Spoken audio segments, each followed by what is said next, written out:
እስኪችን ቪዲዮ እንያት። የኔ ቆንጆ ሂድ ባለጌ። የምርሽን ነው? በቃ ተውሽ ባለጌ።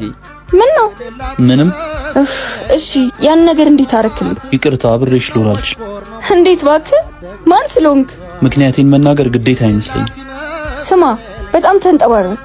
አንተ ብትወኝም ብዙ ሰው የሚሰግድለት አበባ የሆነ ውበት ነው ያለኝ። ምን መስገድ ብቻ የሚቀጥፉትም እንጂ አየሁኝ እኮ ቅድም። ኦኬ አይታል። እኔንም አናዶኛል። አየሽ ውበት ልክ እንደ አበባ ነው፣ ከተቀጠፈ ይደርቃል። አንቺም ሁለት ምርጫ አለሽ። በገንዘብ ደልሎ ሊቀጥፍሽ የሚፈልግና ውሃ እያጠጣ ተንከባክቦ የሚያሳድግሽ። ተንከባክቦ የሚያሳድገኝን እመርጣለሁ። ለአሁኑ ረፍዶብሻል። ለሌላ ጊዜ ግን ክብርሽን ጠብቂሽ። ክብር ከውበት ይበልጣል። እና አፈነክቹም ነበር። ማን አባቱ ስለሆነ ነው?